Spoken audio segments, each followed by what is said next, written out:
轻松英语名作欣赏，小王子。Chapter 4.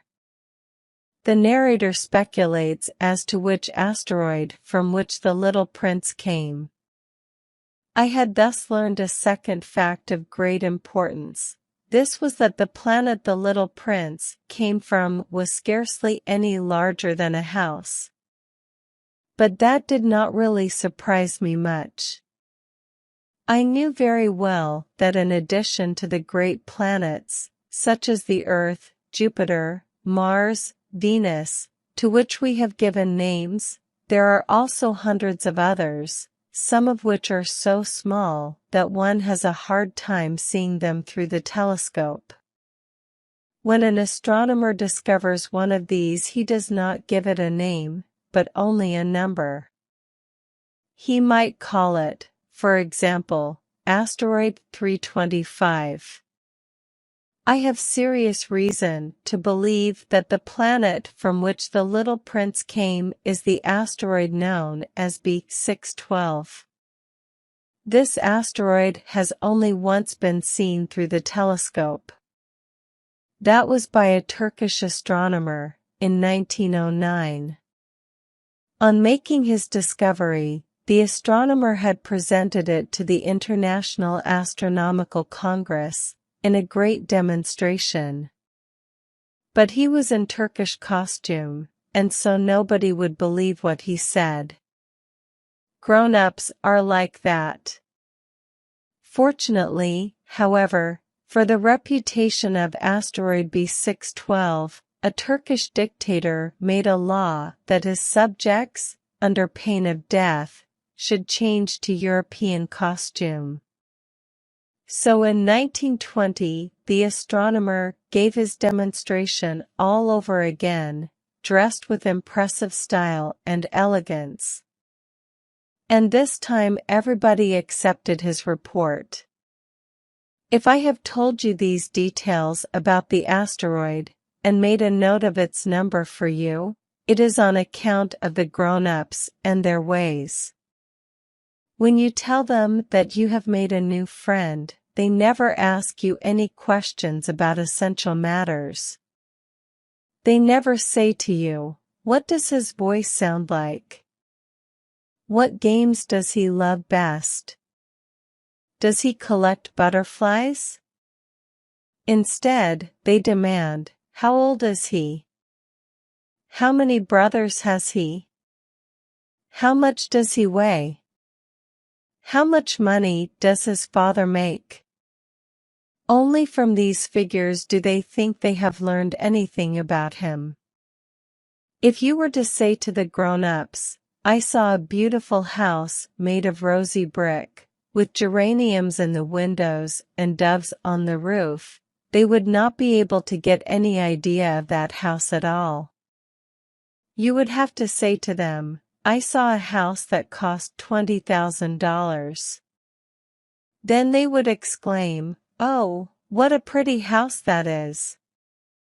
Just so, you might say to them, "The proof that the little prince existed is that he was charming, that he laughed, and that he was looking for a sheep.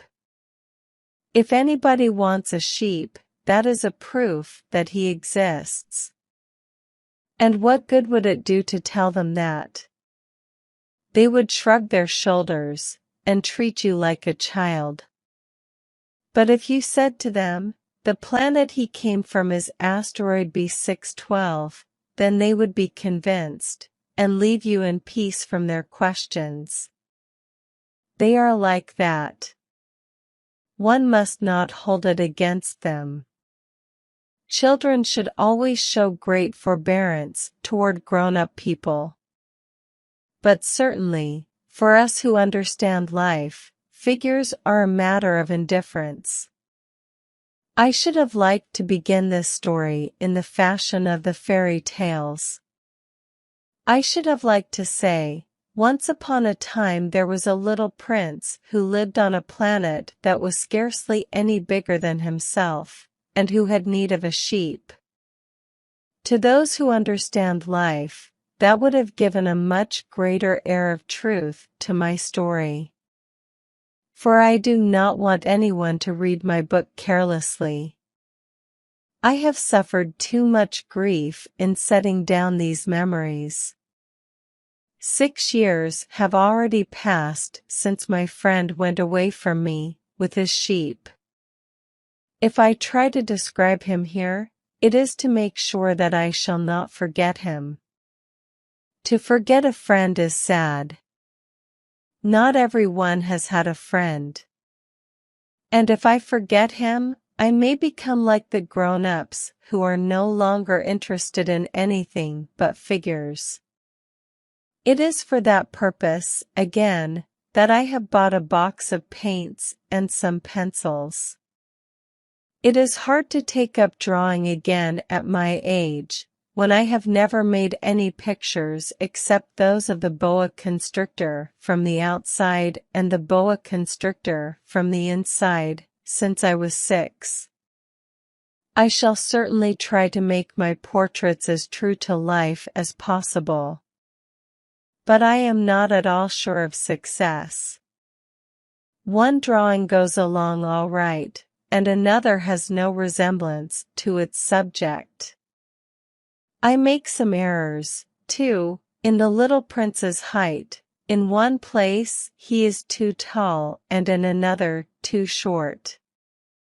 And I feel some doubts about the color of his costume.